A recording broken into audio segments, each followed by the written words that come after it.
This is Scale Your Joy with Kaneisha Grayson, episode 19.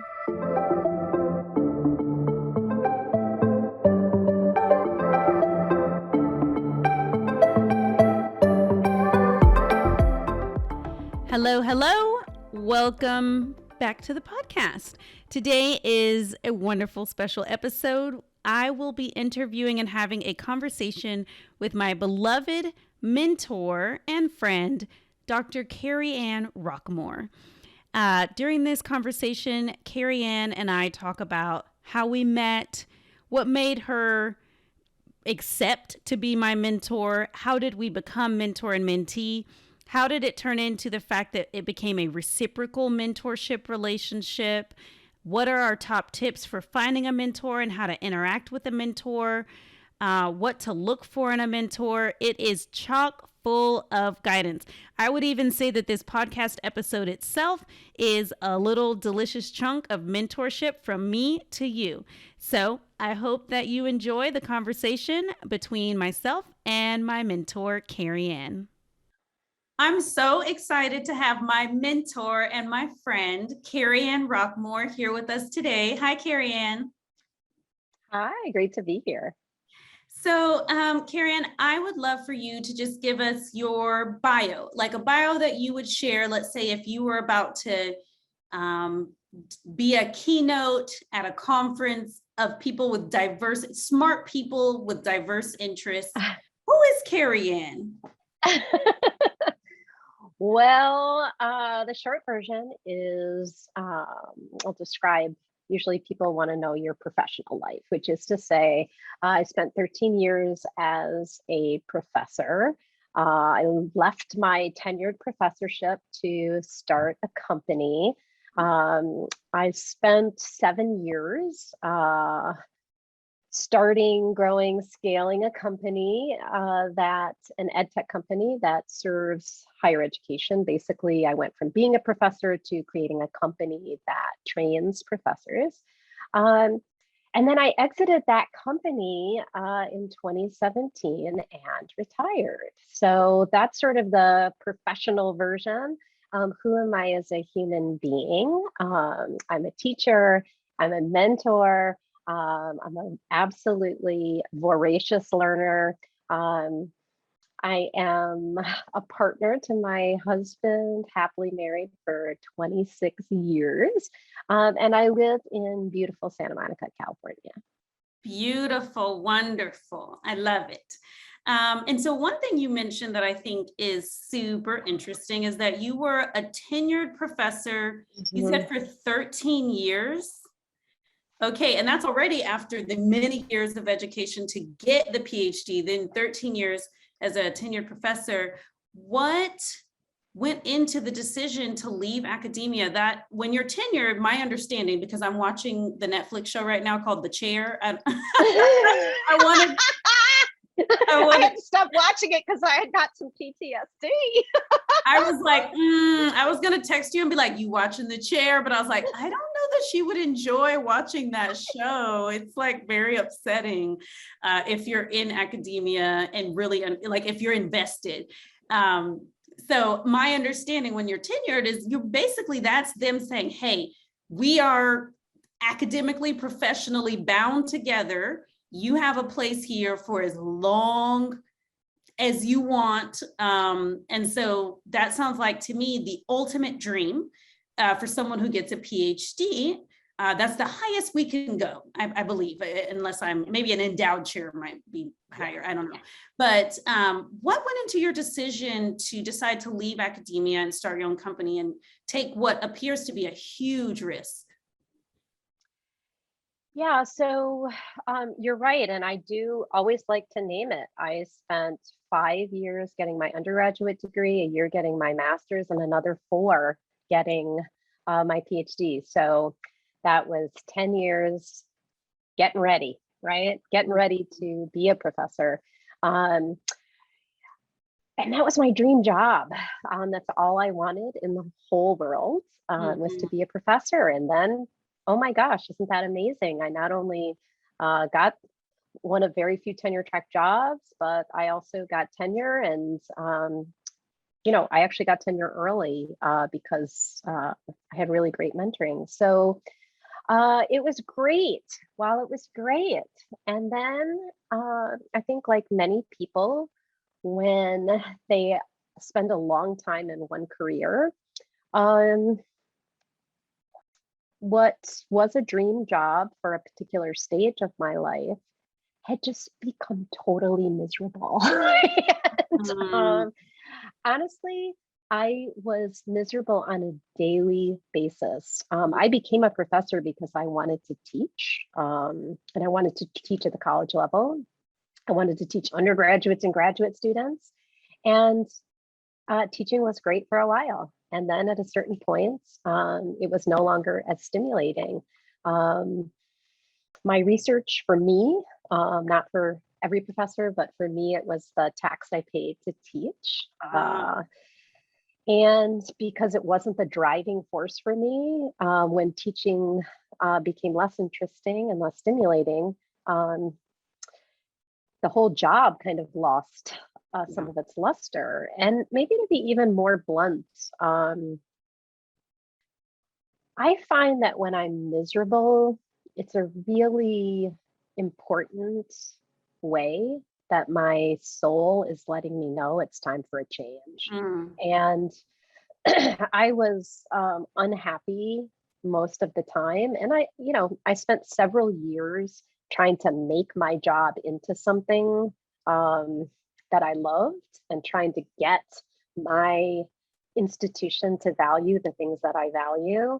Um, but I was really just banging my head against a wall. And then I just sort of realized uh, this is not for me anymore. mhm. I think I was also having that midlife thing where you do everything you're supposed to do, everything that everyone tells you is going to make you happy. You get the education, you get the right job, you get the promotion, you have the right title. In my case, I, guaranteed lifetime employment and a six-figure salary. You have everything that's supposed to make you happy. And on the outside, I looked like a big success, especially um, from where I grew up. And I just was miserable. I don't know what else to say. Yeah, no, I that's you. was Like that was so enough for you. miserable. So, one thing you mentioned, you said I looked like a big success, especially from where I grew up. If you are open to sharing, our listeners would love to know what your cultural background is and how you grew Sure. up. Yeah, so I grew up in a small town, Jackson, Michigan. My dad was a principal. My mom was a stay-at-home parent. Um, and my whole life, like, uh, my dad was a principal. So, like, my greatest aspiration was to be a kindergarten teacher, right? So you can imagine to go from everyone expecting you, maybe you can be a kindergarten teacher to becoming a professor was sort of a huge shock. And my family was middle class.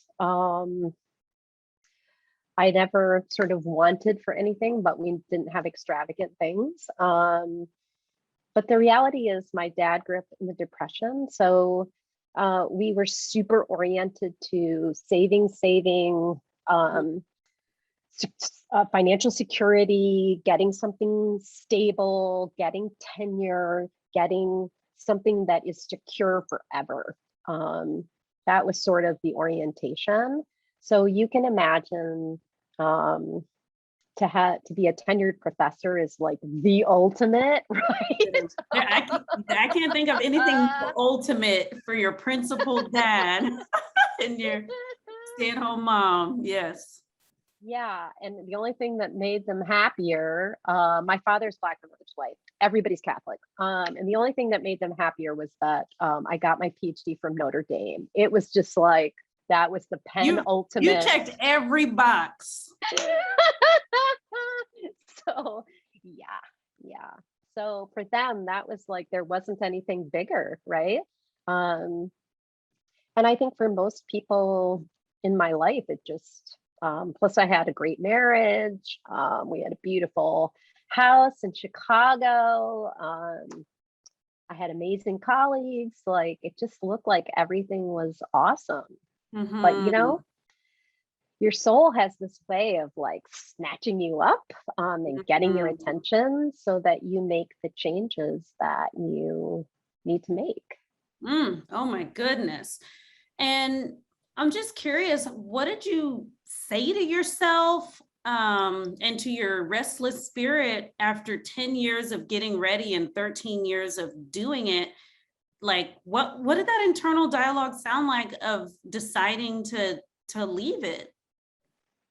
Well, the universe gifted me with an extraordinary kick in the pants, which is that I had spent several years developing a mentoring program for underrepresented faculty. I poured my blood, sweat, and tears into it. It became very successful, so successful that the provost at my institution was like, oh, we're going to make this a permanent program. But the gift that the universe had for me, because all I wanted in the world was to have a little budget and my program and be in charge of it, and have a title and blah, blah, blah. And that just wasn't going to happen. So I was told, thank you so much for developing this amazing program. Of course, you understand we're going to make it a permanent program with a budget. And you understand we need somebody else to be in charge of it. This requires an elder statesman, someone who can be taken seriously across campus. So, but we, of course, would love for you to help that person and show them how everything works. And, I was devastated because I Mhm. really, when I say I poured my blood, sweat, and tears into it, it wasn't just the work. For me, this represented how I was going to be able to stay in academia, right? Which Mhm. was to do the one part of my job that I loved, which was mentoring. So when that happened, I kind of came undone. I felt like somebody had literally kicked me in the stomach. Mm. This thing that I had created was like I felt like being taken away from me. Um, and it was exactly the kick that I needed um, to be able to leave because I couldn't not do that work. And it was such a punch that I became clear in this place, in this context, I am never going to be seen as a leader. I am only seen as a helper. Mm. I am never going to be an elder statesman because basically you're telling me I'm not old enough and I'm the wrong gender. And by the Yep. way, no one could take me seriously. Thanks for sharing. That makes it really clear. I am not seen as a leader here and I'm never going to be. I'm always going to be the leader's helper. Right. So, I think there are moments, even though it felt devastating, because some gifts are wrapped in sandpaper, right? This was one of them. Mm. That I would never have left if I hadn't been kicked in the stomach. I never would have left because I would have been happy running a program with 90 faculty and a $20,000 budget for the rest of my life. That's what I wanted. But the universe wanted something else for me, right? And again, sometimes your soul will just snatch you up because you're not Mm. listening. The misery wasn't enough. I had to have a complete roadblock to be told this thing you've created is no longer yours. You need to go do something else. I had to have it be that specific before I would even contemplate leaving. And I didn't leave until I think 2.5 years after that. Mm. Oh, that was a hard 2.5 years, I can imagine. Mhm. Did you have Yeah, to did you have to watch that elder statesman run your program? girl, I did. It was torture. I mean, bless his heart. He didn't know anything about what had come before it because he never participated in 3 years it existed. They plucked him out of the dental school or something, and he was like, "So, what are we doing here?" Like, um, yeah, yeah. And at that point, I just refused to be the helper. Um, and I started kind of paving taking these small steps to create a path out. And for me, there was no way, not with my background, that I was going to leave overnight. I had to slowly create the path, let the path unfold, to slowly experiment with things. And I had to ask myself, what's going to make it okay for me to leave? Yes. Right. Because I'm not a jump out the window kind of person. Yeah. I'm super risk averse. So the conversation with myself was more about, and what would make it okay for me to leave? And for me, these were all financial considerations. These were having enough money to cover my expenses for a set period of time while I could get something up and running. I had to demonstrate to myself that there was a market for what I was doing. Yep. And most importantly, I had to demonstrate to myself that I could make as much doing my own thing as I was making in my salary and benefits. Yep. So that's what would make it okay for me to leave. And I think that that's good. Episode 11 of the podcast is called Take the Leap with Me. And I created something called the Lifestyle Entrepreneur Assessment Profile, which is currently 20 questions, but it'll maybe be more, that actually walk people through, do you have X amount of months? And I say a certain actual number, I don't want to misquote myself, but do you have X months saved up? Have you done this? Have you done that? Not to wear people down question by question and be like, you can't do this, but to help people understand, hey, it's not time quite yet for you to leave the nest. If anything, you'll just be more stressed out.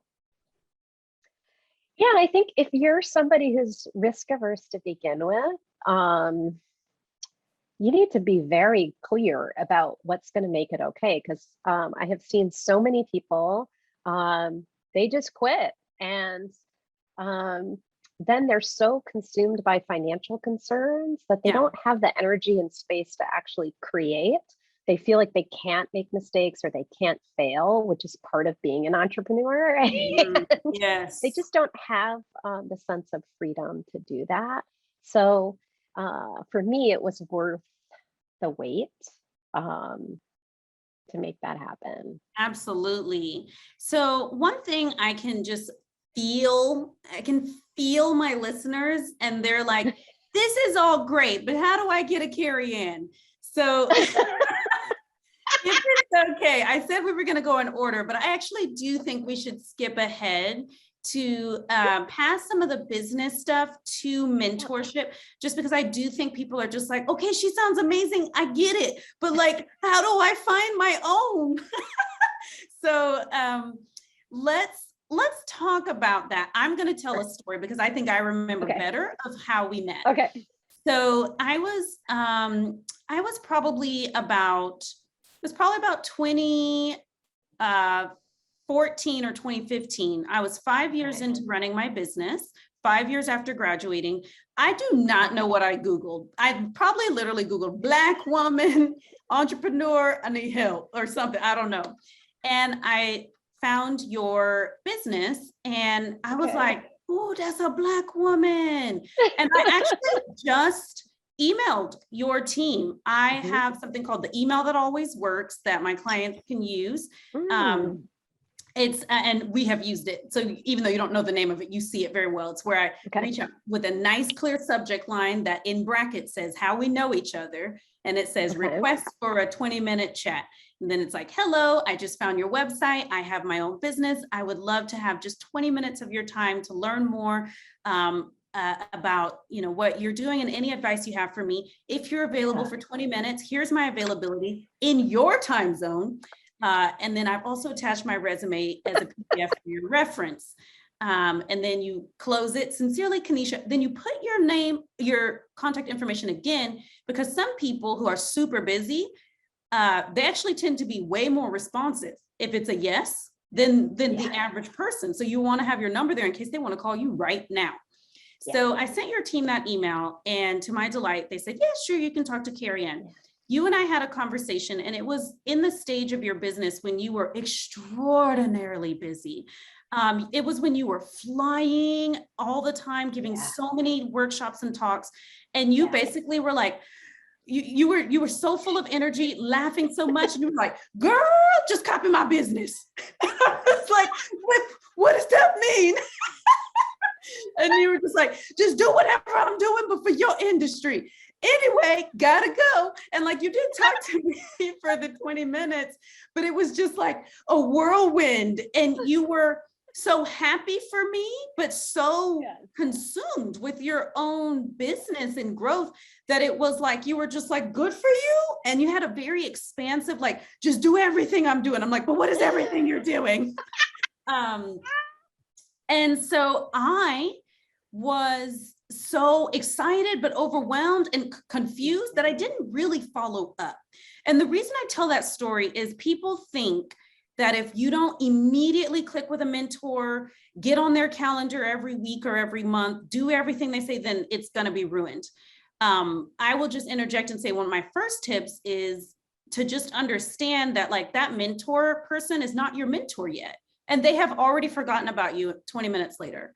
So as long as you show up to the call, show up prepared, like they're not going to be mad, that they talk to you for 20 minutes and maybe if they never talk to you again, but just make sure, don't make any promises, right? So I didn't say, okay, Kerry Ann, I'm going to do this, and then not do it. I just felt confused about where to go from there. So then years pass and it is now 2017 and I'm in a business coaching program and things are going really well. I'm basically the star student.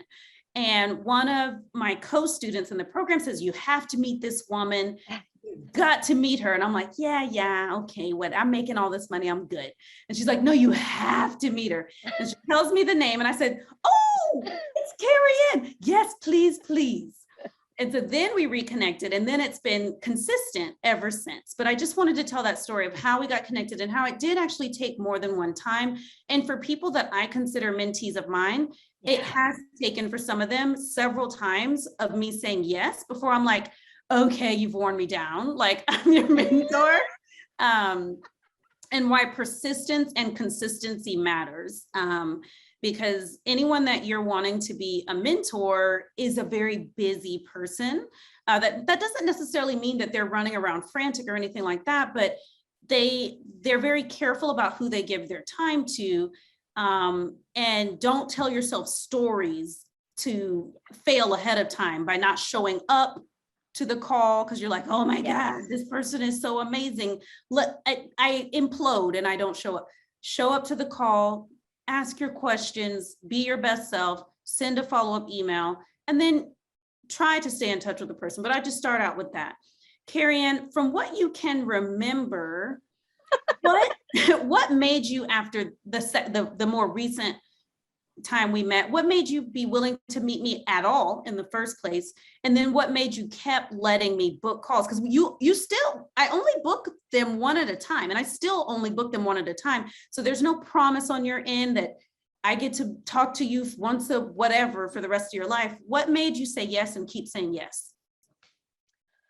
So I'm glad that you told the story because I don't remember the 2014 call at all. And you are exactly right. I was traveling 40 weeks a year, so completely and at the most overwhelmed state of the business. So I'm glad to even know that. What I remember is the second call, and I took it because I take every mentoring request that feels I mean, I take almost all of them, but I take all of them, especially from women of color who are entrepreneurs. That's just an automatic yes. So I took it probably just for that reason. But we had a delightful conversation, and I felt like with the first mentoring call or second call, like you want the person to enjoy the conversation. It should be fruitful for them. And I think the mistake that a lot of people make is they just complain. first of all, they talk the whole time. And second of all, they complain the whole time. And third of all, if you offer them any nugget, they want to then argue with you about why it will work for them.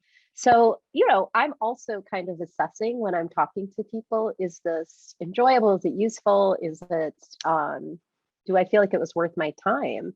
I will say for subsequent calls, you always have a way of asking that makes it feel like you have a very specific thing you want to talk about, or a specific question that you're asking that I and only I can answer, right? So it makes it feel extra worthwhile for me to take the call, because I know there aren't a lot of people who can answer on earth, who can answer the question that you're asking. So you give me an incentive to be helpful and to be useful. You show me that there will be an important and unique conversation, and that's stimulating to me. Beautiful. I love that. And so one thing I want to point out is that I've learned a lot from Kerry Ann. I have never paid Kerry Ann any money. Okay. And she's never given me money for my business or of any other type. And we've actually, Kerry Ann, only met in person, I think, twice. Really? Yes. Oh, yes. I find that so hard to believe, but I think you're right. Yes. Yeah. So, but the second time though was for a long, we hung out for hours and hours, which was awesome. But yeah, of the things you said, one thing I would say as a takeaway is for an unpaid mentorship relationship, the tuition the mentee pays is their coachability, their being on time for the call, the having specific questions for the call. And then I don't send follow-up emails to be like, Kerry Ann, this is what I did. Mostly because A, I'm not great with follow through of that sort. And B, you don't want to read it. You're just like, I'll see you next time. Hope you benefited. And the way I think of it is you'll continue doing the calls as long as they're fun for you. And yeah, that's really interesting to me, what you said about the complaining the whole time, as well as batting down suggestions that you make. And what I hear when I hear that is people listening to this, make sure you're reaching out to the mentor for the right reason. What I mean by that is the mentor is not a therapist. So if you're having, like, I have a therapist, right? Actually, right after this, this recording is our session. The mentor is not your therapist. So that is, a therapist is an excellent person to literally just dump and be as out there as you need to be and as unraveled as you need to be.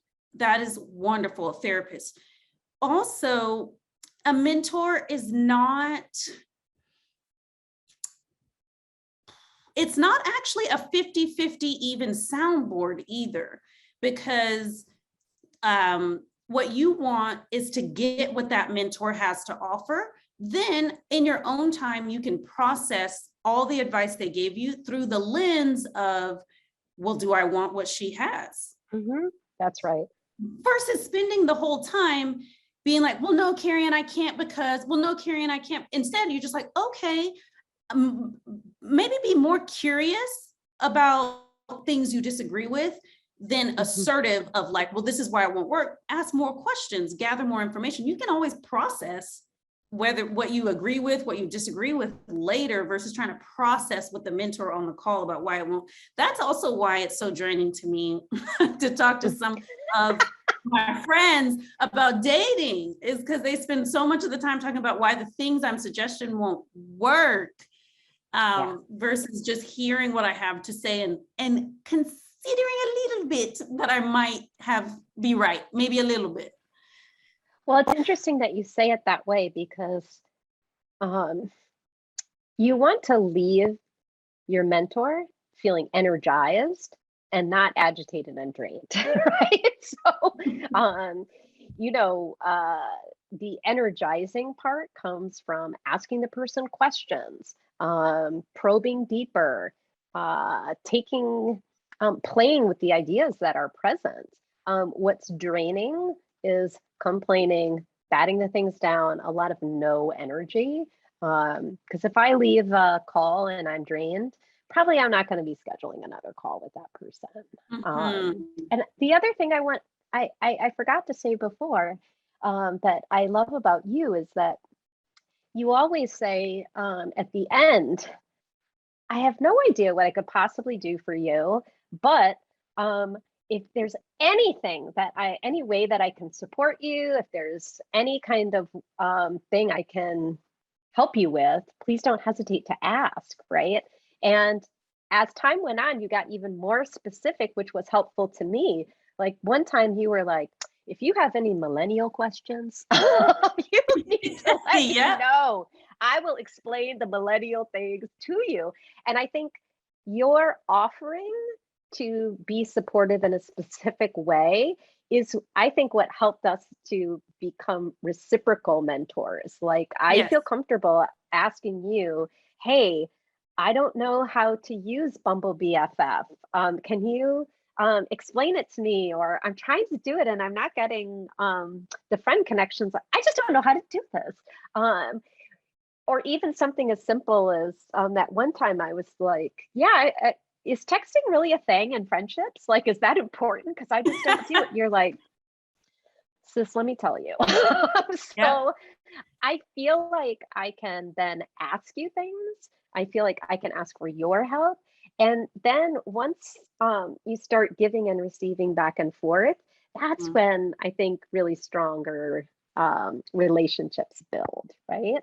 Absolutely, absolutely. And I do want to emphasize, as a mentee of yours and as a mentor to Mhm. other people and as your millennial mentor or one of your millennial mentors, um, as a mentor, you get a lot from a consistent mentee relationship Yes. because often it ends up kind of an age difference sometimes, and that Mhm. younger person or the learner student person, they're on the cutting edge of Yeah. things. And so I learned from my mentees, like, oh, like tell me about TikTok, help me understand what TikTok is. And yeah, and it's there's also just small things. I remember when we talked about you're thinking about getting a dog, and I was just Yeah. like, we'll do it. Like it's a small thing. It sounds like a small thing, but it's a big thing to get a A big dog. deal. It's a big deal. It's a big deal. It's a big Yeah. deal. Yes. Okay. And so how does someone find a mentor? I literally Googled you and then was reintroduced to you. Who are some of your mentors or who have been some of your mentors along the way, and how did you find them?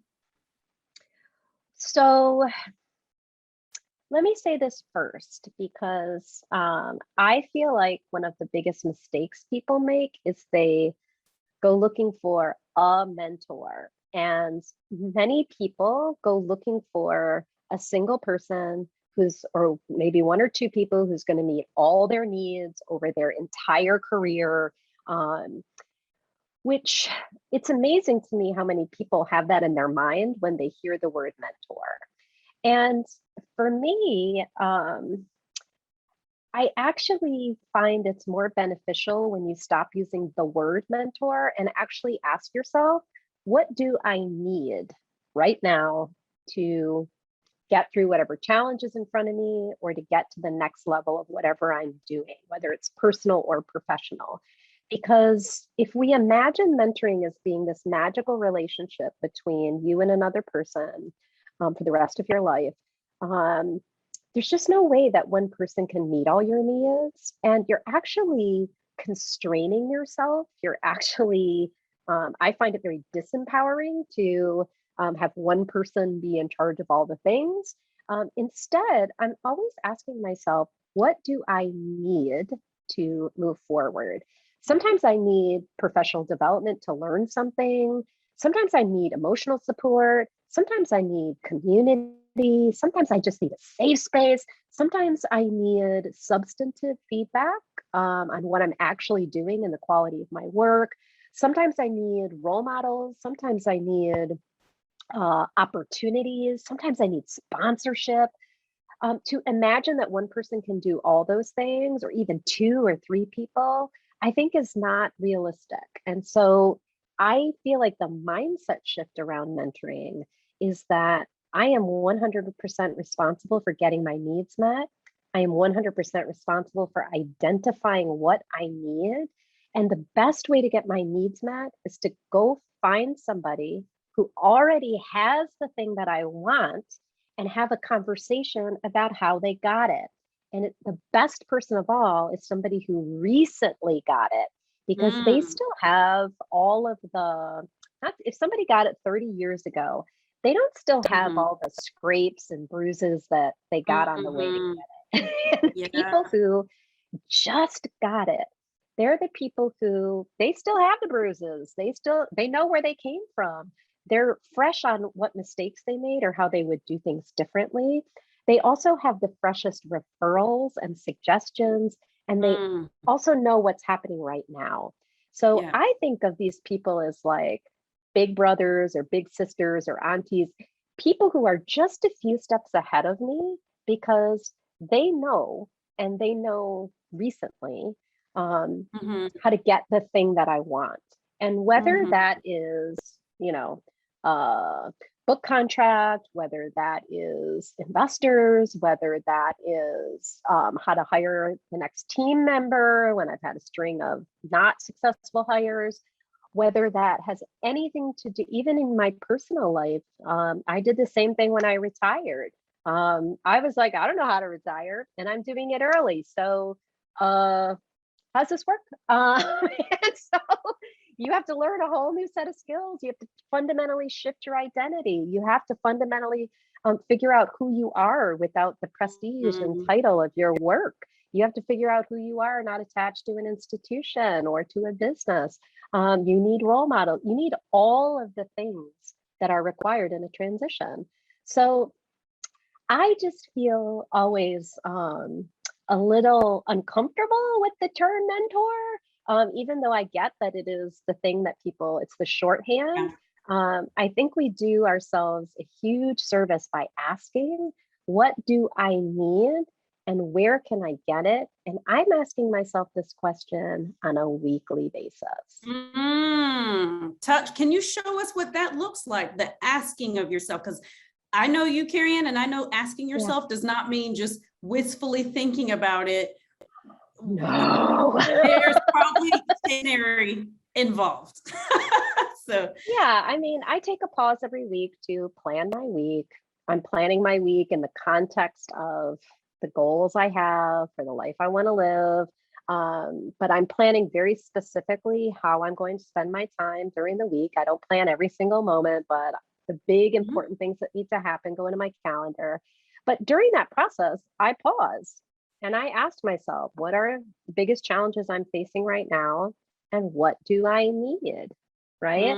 And if I even just quiet myself down for a minute and ask myself, what do I need?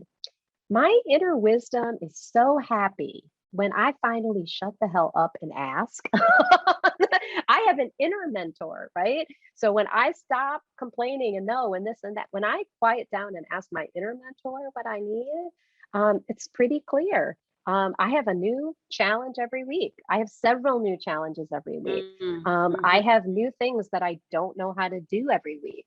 And no matter what challenge I have, there are people in the world who have already not only faced that challenge, but mastered it. My job is to figure out, who do I know who, fill in the blank, already has met that challenge and who has done it extremely well, and they've done it recently. The recently part is a very good reminder. And I'm reminded too, because with my podcast, I'm always like, send me questions about entrepreneurship. And I get so many questions about year one, year two. And I'm like, I barely remember year one and year two. My taxes are higher than what I used to make in my business in year one and year two. And I'm surprised that, but it makes sense that 10 years in, I don't have the bruises and scrapes that I had from years one and two. So that's a very, very good takeaway for me to remember as well. And I think that's why it's so fun for me and why I'm so passionate about talking to really like ambitious women who are looking to meet their beloved is I'm like, whoo, I've been through it. Like just recently. Yeah, I still remember swiping on every single man in my city and then running out of men. So that's why it's so fun for me to talk about it, is I still remember how hard it was. I just love that you said it exactly that way, because that's the kind of specificity, that you have right after you've been through it, that you just don't have so far down the line, right? You just don't have it. And so when you're talking to somebody, you want them to have that level of specificity, because then you know that they really get you. They really see you. They really understand what you're going through, not in a generalized way, but they really get it. Like it's still part of them. Yes. Oh, I love it. I want to know, Kerry Ann, how much homework do you think someone should do on someone before they reach out for, we'll go ahead and just call it a mentoring call. But before I ask you to answer that question, I do want to go ahead and say that I think it's best for people looking for a mentor to not use the word mentor. It builds it up too big in the targeted mentor's mind and makes it too hard to say yes. All you're doing is asking for one call at a time. That way they're not committing to anything. And before you know it, 6 calls in, you've definitely tricked them into being your mentor.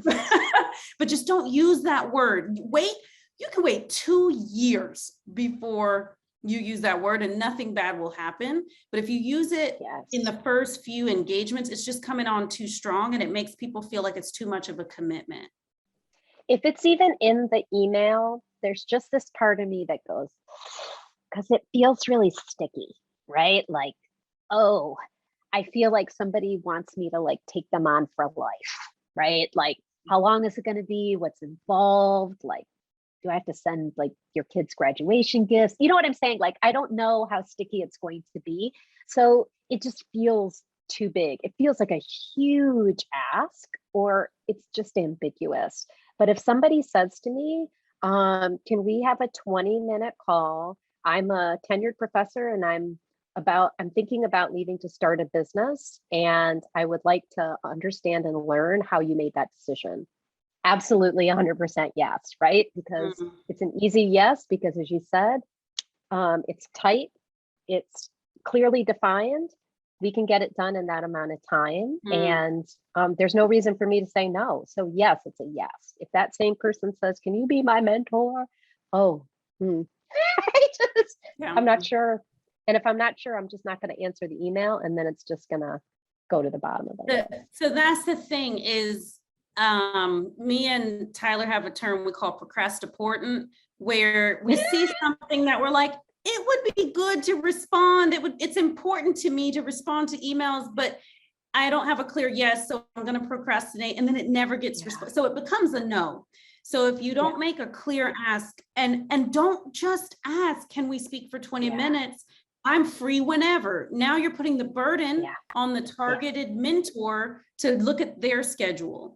And also don't give them your Calendly or your scheduling link, because you're saying, hey, can I have a favor? And here, go ahead and check yourself out like you're at Walmart. Like, I know that it's very efficient to have one of those links, but it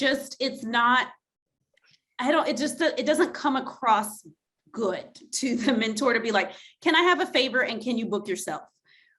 Even though it's less efficient, I do recommend you're not assuming they're available. If you are available to speak to me, here are specific times I'm available, and do not say you're free anytime, because 100% of the time when people reach out to me and say that, I respond and say, okay, we're talking this exact time. 100% of the time they're like, oh wait, but not that time. And so I just call over. So Kerry Ann, how much homework should someone do, or do you do before a call with someone if they have information about them out in the world that you can consume? Well, I've done some homework to figure out how they fit into the category of having what I need Mhm. recently. So I've put in some time to figure it out. Honestly, at this point, I usually ask people I know, hey, do you know anybody who's really great at this or who has Mhm. recently done this? And to me, that's a shortcut because the people I'm asking, I trust their referrals, right? Mhm. So I trust that it fits the category, but absolutely, I'm going to Google them. I'm going to get some sense of why they have what I need. Mhm. Also, I certainly don't want to show up and not have a sense of who they are because that would Yeah. be disrespectful to the person and to their time. And honestly, I want to be able to have enough concrete, highly specific things, details that I can ask them very detailed questions. So there's a difference between, hey, you've made some career transitions versus you chose to leave a tenured professorship to start a company, right? Those are Mhm. very different. Whenever somebody can communicate details to me, it tells me that they've done their homework. It tells me, it makes me more interested in them, not because it's flattering, but because it tells me that they really cherish the time that we have together because Mm. they've done the homework to maximize the opportunity of that time, right? Yes. So I don't, um, there's a balance. Like I need to know enough to have an Yeah. informed conversation, but not so much that I would slip into fangirling because Mm. that just makes the whole thing awkward. Um, I will say many people start a conversation just gushing and um, Mm. they go into this fangirl thing and it's awkward for me because I really just want to have a Yeah. direct human connection. I know it's genuine and they feel like if they Mhm. read something or been through a program that had a big change to them, or they Mhm. admire me for some reason, yeah, they want to share that. But there's a very fine line between demonstrating that you've done your homework and you Mhm. know things about the person and you admire them and their role model Yeah. versus like kind of melting down into giggling and screaming. Yeah. I think that was really important for you to bring up because with particularly younger women that I speak to, there is some fangirling at the beginning, but they keep it short. And so it's fine. The one thing that I just think, it's inefficient. Like you have the person, if I get to meet Oprah, I'm not going to spend 15 minutes telling Oprah she's amazing. I'll be like, do I have permission to ask questions? Okay, I have 27. Because Oprah Yes. knows, that she's awesome. And so, like you said, even though it's genuine, and of course, people just have their own feelings, I really love that most of the young people that I speak to keep it nice and short because I'm like, let's get to how can I help Yes. you? Yes. So concretely, I might spend 15 to 30 minutes with Mhm. someone who I've been referred to by Okay. someone I trust. If Mhm. I'm looking for Okay. somebody from scratch, I would spend significantly more. I might spend 60 to 90 minutes trying to find Okay. somebody who exactly Mhm. fits what I Yes. want. And okay, that's helpful. One thing that I would say, even after you've connected with the mentor the first time, is that you don't actually have to stop reading or consuming information about them. So I don't think I've ever shared this, but sometimes we wouldn't have a call booked, but I'd be like, I don't have anything specific to talk about, but I just like need some Kerry Ann. And so I would just Google and find like a podcast that you had been on, and I would learn something because I'm like, well, she's the same person. She's being, you get asked Yeah. the same questions over and over and over again. Yep. And so I remember there was like, I found something that was like an hour and a half or 2 hours long or something. I think it was an interview between you and one of your mentors. And I was like, this is a gold mine. And you're not going to sit there 2 hours repeating all that. And so it was just, that's just one thing I want to say for people who are like, oh, I wish I could have Kaneisha as a mentor. There are ways for people to mentor you without even having an actual one-on-one call. So I just wanted to say that. And also we forget, like most successful people have written things, right? So we can also read, right? I love to read books, articles, anything I can get my hands on of people who act as mentors for me, right? Because you're exactly right. They have poured their unique genius into various types of things. And you may have a preferred mode, but usually they have their wisdom in a whole bunch of different modes, right? In audio and in books and articles and all sorts of things. And yeah, I absolutely, I wrote this book called The Black Academic's Guide to Winning Tenure Without Losing Your Soul. And I can tell you there is no question that I have been asked in a one-on-one that is not in that book, right? It is something that I wrote after having literally hundreds of conversations.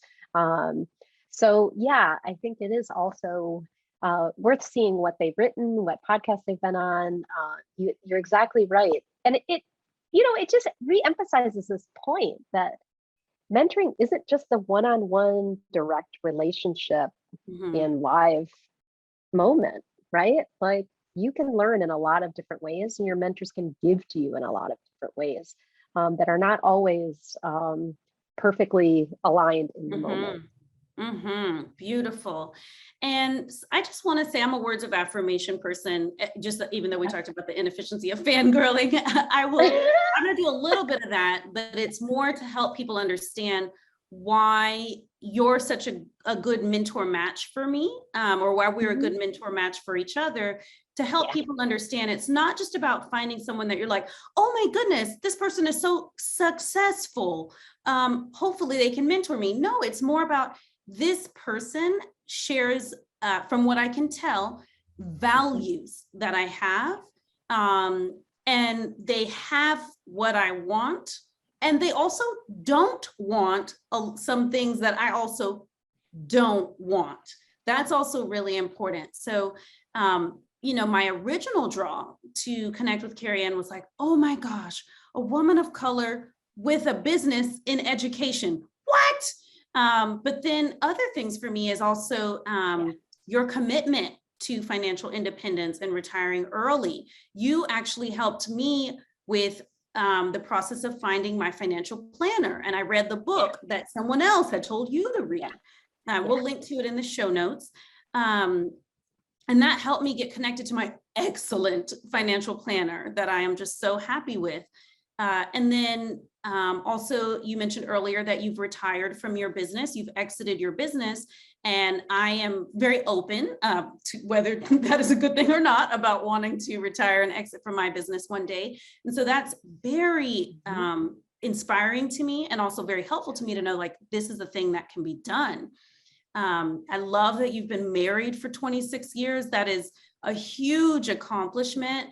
And I actually remember before, when I was still single, I was divorced and I was still single, I asked her, I said, Kerry Ann, how is it being married to a white man? And you were like, well, let's talk about it. And look at me now. So, my beloved, my partner is a white man, but it wasn't that I went looking for that, but it was that I was like, okay, this is a thing that happens in life. I need help, like understanding. And then I remember also, that I have so few role models of women who are married and entrepreneurs and who don't have children. I have so few. And so it can be really hard as a woman. I'm in my 30s, but in your 20s or 30s, to be like, can you be happy? And can you have a full life? Can you have a life if you don't have kids? Do you just sit at home in a rocking chair with regret all day? And so there's just so many things. I also love how much you're a lifelong learner. it gives me a lot of permission to be like, wait, I have a lot of degrees, but that doesn't mean I can't go back and take more classes. And so I didn't get to share this before the interview when we were chatting, but I signed up for a writing class called New York Times Worthy Personal Essays. And I'm really excited. And it's taught by a New York Times published author. And I'm just ready to do the work and so excited about that. But those are some of the reasons why the fact that you're a writer, entrepreneur, financially independent, retire early, woman of color, like so many different things are all the reasons that make us a good mentor match. So I would just say to the people listening, don't just look for someone that has tens of thousands of followers on Instagram or something like that. Look for somebody who in at least one area, it doesn't have to be all areas, it's a cherry on top if it's more than one area, but at least one area has what you want. I concur. I feel like this is what makes for a really good connection, which is it's not really just about one and only one thing. There is some energetic alignment, there's values alignment. You know, when I'm connecting with somebody, I want to be able to see a part of myself, either past or future, in them, right? I want to be able to see, I want to be inspired by them, right? I want to, it doesn't have to be, you know, perfectionist level. Oh my God, I want to be them, right? There's not really anybody I want to be exactly them, but that they help me to be the best version of me, and that they can do so because there are so many points of connection. So I think that's what makes it, and just the ability to be open, honest, and transparent, right? Because sometimes people are so busy trying to present their best self to the mentor that you never really get to what they need. That's a good one. Yes, don't treat the mentor as a therapist, but nor treat it as a job interview. They need to see they need to know what you are struggling with or how you need help, because even if they can't help you with that exact thing, they can maybe help with the way you're thinking about the problem, or pass you on to someone who can help you with that specific thing. But if you're just, okay, Kerry Ann, let me tell you about all my accomplishments and everything I've done well, all you can do is clap for me. Yeah, you don't want to turn that mentor into an audience of your achievements. They need to know, like, they showed up to the call to get into something, right? To be able to kind of engage with something specific. So you want to be able to concisely state what the issue is, and be able to step back and really receive. Yes. More tactically, I suppose, I want to say that I want to remind people to engage with the mentor on whatever platform the mentor prefers. So by that, I mean, I knew Kerry Ann for years before I ever started sending you text messages. And I only started sending you text messages because we were meeting so frequently. And then so we were texting in between meetings. But if the person that you're in your mind calling your mentor, if they prefer to schedule via email, then have a call on phone where they call you, because that's what we usually do. You call me, then that's what you do. I don't go and then message you on Instagram to your like dormant Instagram account to try, hey, we have a call. And so I just wanted to just say that for people, that it's, even if it's not your preferred method of communication, just know, okay, for this person, that's what we do. It's gonna make it a lot easier for the mentor to say yes, because you have to remember, you're just you, but they're having calls with maybe 10, 20, 30, 40, 50 other people, and they're doing what works best for them to where they can actually say yes. Yes. And, you know, I think it's also the case, especially if the person is older than you,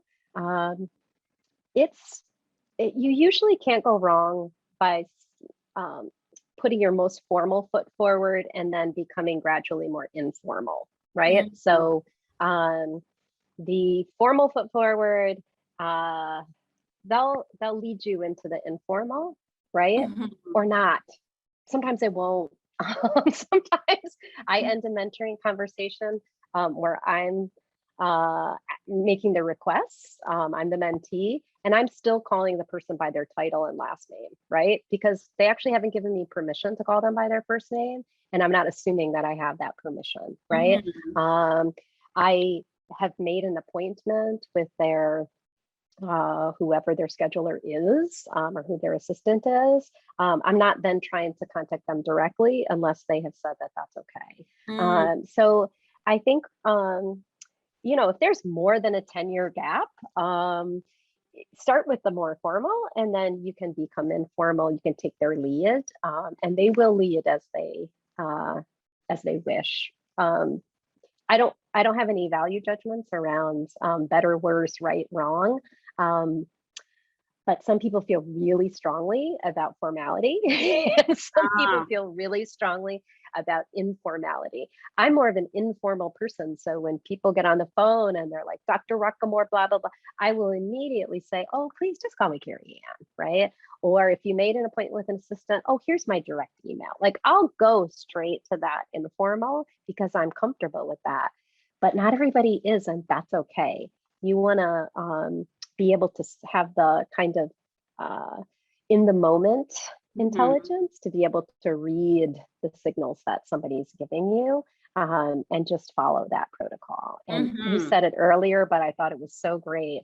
Don't ever lead in this type of request by saying, and my scheduler is, right? Because the person that you're asking for something from isn't going to go to your scheduler. That to me is an immediate no.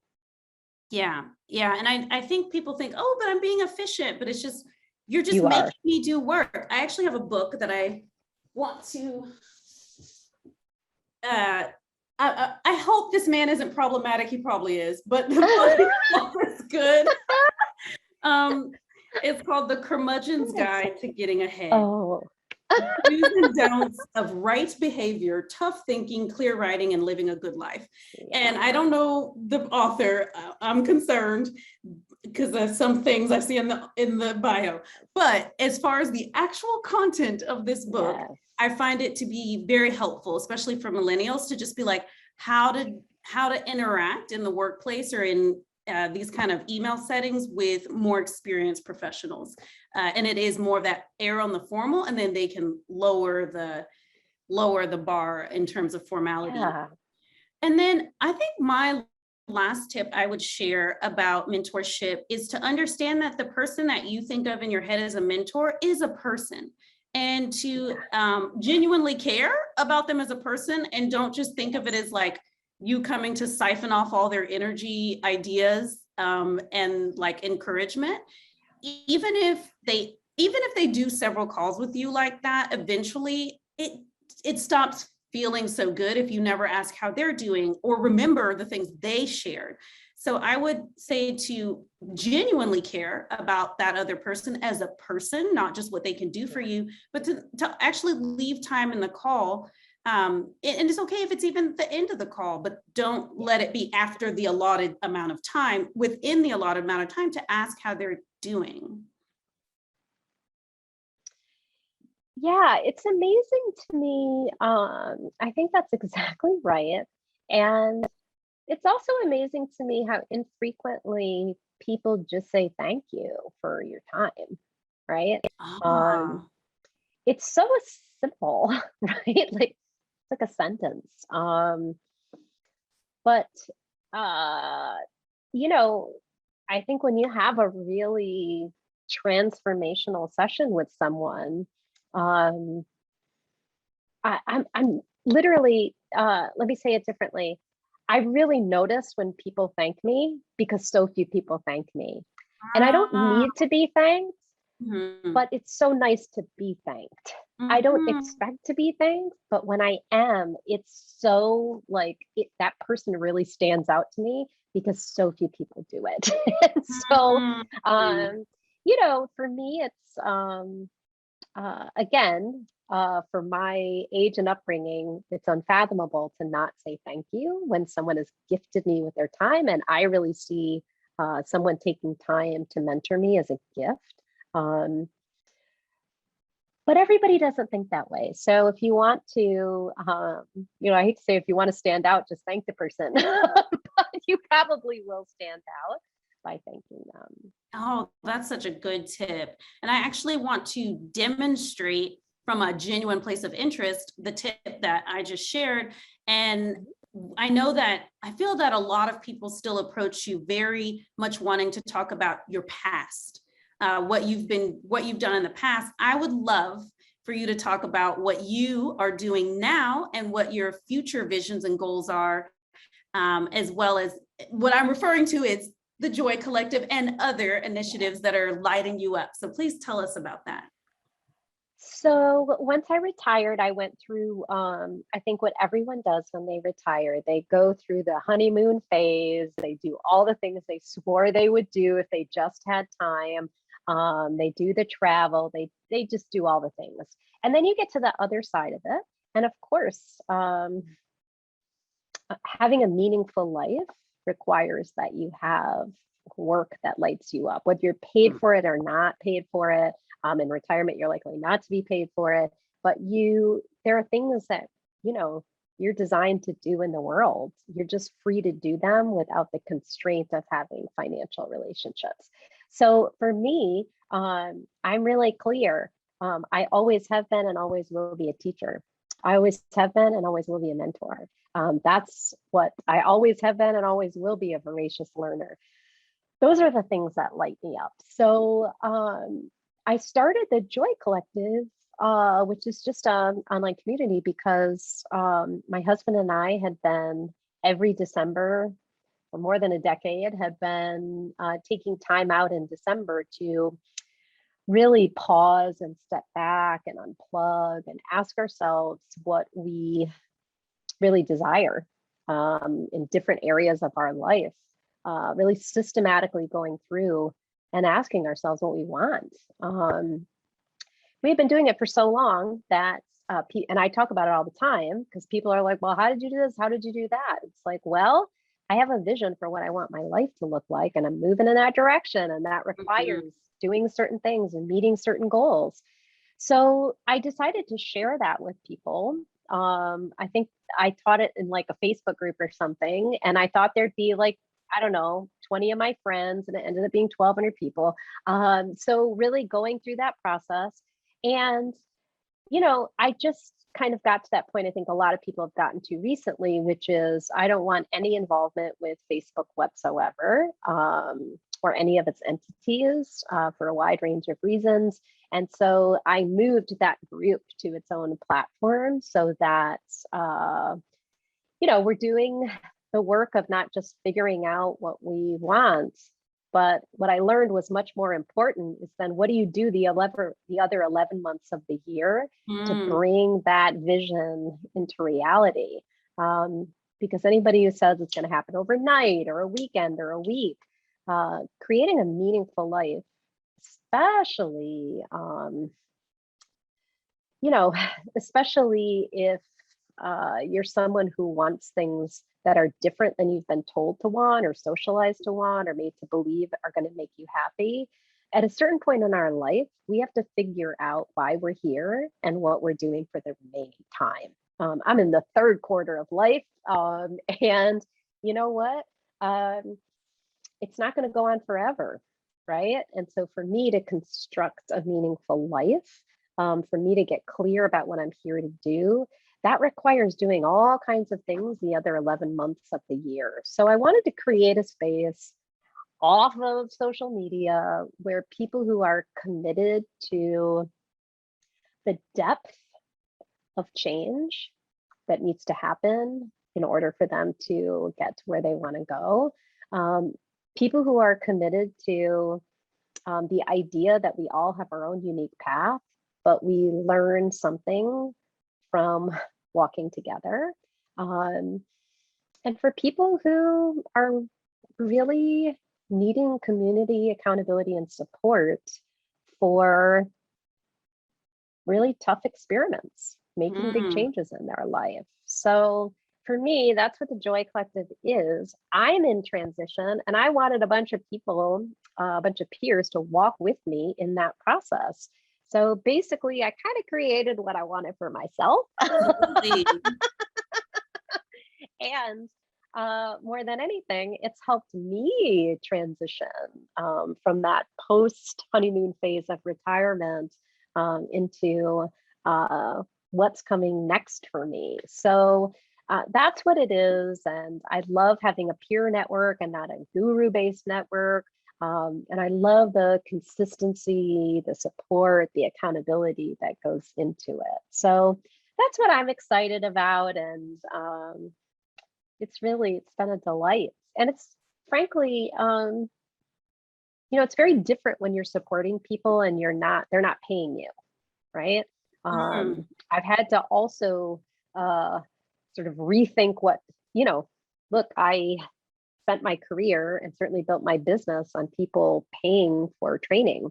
So it's very different than that. And it's, for me, been a learning experience to figure out, how do you facilitate a community, and how is that different than coaching or mentoring or training, right? All of which are professional services, which, especially for coaching and training, people should be paid for. But what does it mean to be in a peer community? And what does it mean to be walking together? So, and supporting each other. So yeah, I mean, it's been messy, and I've learned a lot, and I continue to learn. And of course, that's what's stimulating to me. Oh, beautiful. Is the Joy Collective accepting new members right now, or how does that work? Well, I do take people in. We have some usually people come in as a referral from somebody else. Okay. But people can answer a questionnaire, and I think about if they're a good fit. Yeah, it's up to you. It's up to you. Yeah. Understood. Yes, my favorite thing in the world is to show off my annual Clarity Retreat book. So I got to grab it. Please do. I remember the first time you showed it to me, my jaw dropped. I was like, oh my gosh. So yes, I'm in the Joy Collective, and I did the Clarity Retreat. I'm trying to see what I can show I did it very colorfully. Yeah, and just really did it. I really did it. You really did. This is my write-up of what I want in my relationships for friendship. I think, let's see, what is this for community? I really filled it out. And so to be clear, the annual Clarity Retreat is the process that Kerry Ann and her husband do every year. They've done for many years, and that, as she was saying, people were asking, how do you do it? And so she shared it with other people, thought it would be 20. We ended up being a group of 1,200. And it's been life-changing for me. I've really, here is my, I used paella and tapas as my framework for my goals. And I